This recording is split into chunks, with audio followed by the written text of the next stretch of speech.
Good morning students. 10वीं वाले बच्चे, सिद्धि हिंदी विद्यालय के इस ऑनलाइन क्लासेस में आपका हार्दिक स्वागत है।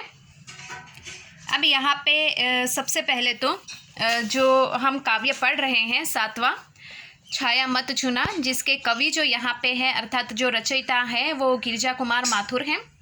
काव्य करीबन हमारा ख़त्म हो चुका है, लेकिन फिर से जो थोड़ा सा रिवीजन जो हमने दुविधाग्रस्त साहस से दिखता है पंथ नहीं, उसका थोड़ा सा रिवीजन कर लेते हैं, ठीक है। उसके बाद हम स्वाध्याय अर्थात प्रश्नोत्तर की चर्चा करेंगे। तो यहाँ पे दुविधा हत साहस है, दिखता है पंथ नहीं, अर्थात कवि ने इस पंक्ति के माध्यम से जो हमें बताया है कि जीवन में साहस है, हम में हिम्मत है, शक्ति है, लेकिन फिर भी हम दुविधा अर्थात कोई बुरी परिस्थिति से घिरे हुए हैं। तो उस समय उस स्थिति में मनुष्य अगर सही राह पे चलना चाहता है तो भी वो नहीं चल पाता है, कोई सही जीवन में निर्णय नहीं ले पाता है।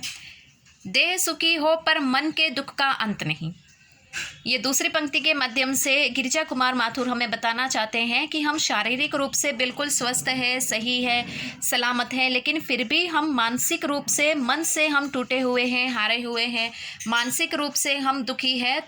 तो यहाँ पे हमारे दुखों का कोई पार नहीं है। दुख है न चांद खिला शरद रात आने पर। कवि ने इस पंक्ति के माध्यम से, तीसरी पंक्ति के माध्यम से हमें बताया है कि जब उस समय दुख और मतलब होता है, जब हम दुखी होते हैं उस समय अगर सुख के पल, सुख का कोई अवसर भी हमारे जीवन में आता है तो भी हम उसका सुख का लाभ नहीं उठा पाते हैं। जैसे शरद ऋतु होती है तो शरद ऋतु में कितना मतलब उजाला होता है, अंधेरा जो होता है उसके बादल छट जाते हैं। तो बिल्कुल उसी प्रकार से यहाँ पे ये शरद ऋतु के समान जो रात होती है, अर्थात यहाँ पे सुख के अनुभूति नहीं होती है। क्यों? क्योंकि हम पहले से ही मन के भीतर से ही दुखी हैं। तो जीवन में सुख के क्षण मिलते हैं फिर भी हम लोग दुखी ही रहते हैं। क्या हुआ जो खिला फूल रस बसंत जाने पर। कवि ने कहा है, उदाहरण सबसे पहले मैं आपको समझाती हूँ कि बसंत ऋतु के बीत जाने के बाद अगर पेड़ों के ऊपर फूल आते हैं तो इतनी खुशी नहीं होती जिस समय बसंत ऋतु में होती है। बिल्कुल उसी प्रकार कवि गिरिजा कुमार माथुर हमें बताना चाहते हैं कि जीवन में जब सफलता पाने का जो अवसर होता है उसी समय हम सफल नहीं हो पाते हैं और वो समय बीत जाता है। उसके बाद अगर सफलता मिलती है तो उसकी जितनी खुशी होनी चाहिए उतनी नहीं हो पाती।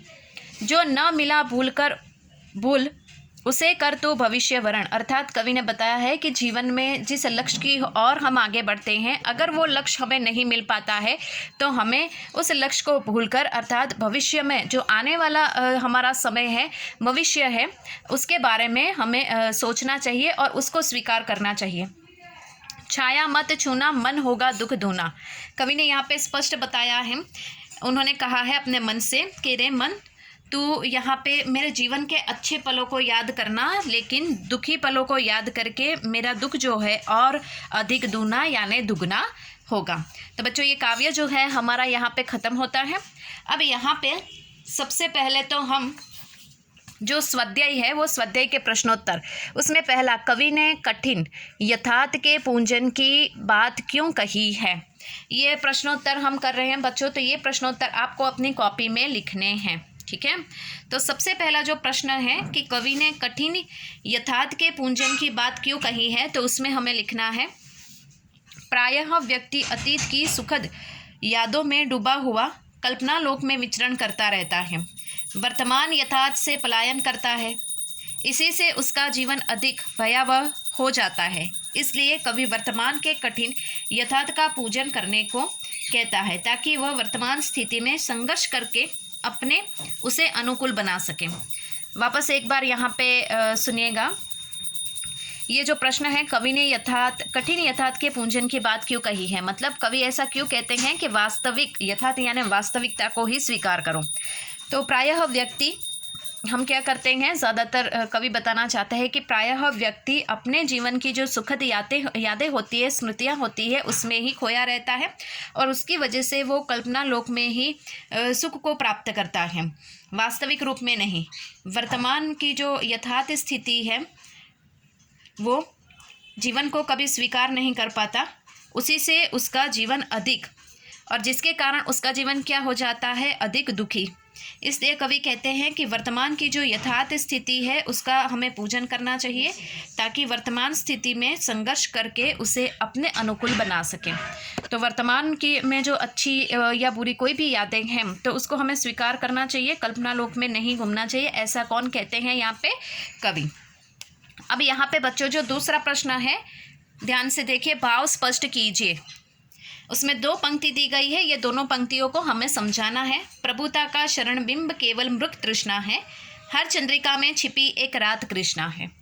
तो यहाँ पे सबसे पहले तो हमें बताना है कि प्रस्तुत उपरोक्त 2 पंक्तियाँ हम काव्य नंबर यहाँ पे 7 अर्थात कौन सा काव्य, छाया मत छूना काव्य में से ली गई है, जिसके कवि है गिरिजा कुमार माथुर।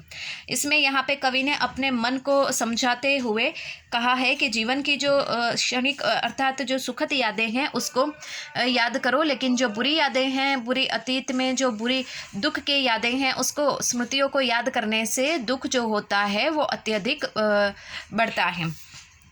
फिर एक लाइन छोड़ के फिर ये 2 पंक्तियों को समझाना है। कैसे कि यहाँ पे मैंने आपको बताया था ना, मृग तृष्णा यानी छलावा और प्रभुता का शरण बिंब यानी बड़प्पन का एहसास।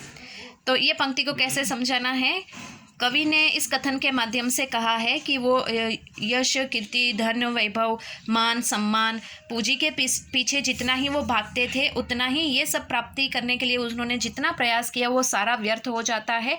उनको बाद में पता पड़ता है कि वो सब व्यर्थ था। वो मृग तृष्णा के समान कवि को अपने पथ से भटका रहा था। इतना ही नहीं, कवि ने कहा है कि जिस प्रकार से जो शुक्ल पक्ष की चांदनी रात आती है, उसके बाद यहाँ पे कृष्ण पक्ष की चांदनी रात आती है, तो जीवन में सुख और पहले सुख होता है, फिर दुख आता है, फिर दुख और सुख, इस तरह से ये नित्य क्रम चलता रहता है। उन्होंने बताया कि मैं तो सनातन सत्य को छोड़कर अर्थात मैं बड़प्पन के एहसास में जी रहा था, तो मुझे उसका अंदाज़ा ही नहीं था कि ये बड़प्पन एक छलावा है। और जब मुझे पता पड़ा तब मेरा जीवन थोड़ा सत्यता से परे था।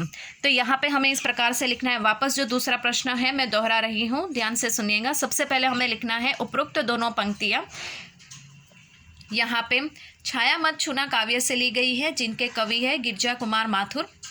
अब यहाँ पे इस काव्य के माध्यम से कवि समझाना चाहते हैं, अपने मन से कहते हैं कि रे मन, मेरे जीवन में जो अच्छी यादें हैं तो उसको सोच, उसके बारे में तू आगे बढ़, लेकिन मेरे जीवन में जो दुख है उसके बारे में तू सोचता रहेगा तो मेरा दुख और अधिक दुगना होगा। फिर एक लाइन छोड़ के आपको दूसरी पंक्ति से लिखना है। कवि का कथन है कि मनुष्य यश, कीर्ति, मान, सम्मान, पूंजी, धन, दौलत, आकांक्षाओं को पूर्ण करने के लिए उसके पीछे भागता रहता है, पूरा जीवन भागता है और इसी बड़प्पन में वो जीता रहता है कि उसने सुख को प्राप्त किया, लेकिन वो सिर्फ एक नज़रिए से देखा जाए तो वो एक छलावा होता है, क्योंकि जितना वो उसको प्राप्त करने के लिए उसके पीछे भागते हैं उतना ही वो उससे दूर चले जाते हैं। और उन्होंने बताया कि जिस प्रकार से जो शुक्ल पक्ष की रात होती है उसके बाद कृष्ण पक्ष की रात आती है, उसी प्रकार से जीवन में भी सुख के बाद दुख और दुख के बाद सुख आता है। और सनातन वास्तविकता यह है कि मनुष्य के जीवन को वास्तविक स्थिति को स्वीकार करके अपने जीवन को संवारना चाहिए। तो बच्चों, आज के इस वीडियो में हमने यहाँ पे मैंने आपको आगे वाला जो काव्य के यहाँ पे मैंने आपको पूरा काव्य 3 विभाग में आपको बांट के मैंने 3 वीडियो में आपको समझाया। इसके साथ साथ यहाँ पे इस वीडियो में आगे जो तीसरा हिस्सा था उसका हमने वापस रिवीजन भी किया। और प्रश्नोत्तर में कोई बात नहीं, 2 ही प्रश्न हुए, धीरे धीरे से हम आगे बढ़ेंगे। उसके बाद हम बाकी के जो प्रश्न हैं उसकी चर्चा करेंगे। आज के इस वीडियो में हम यहाँ तक देखते हैं, तब तक रुकते हैं। Thank you.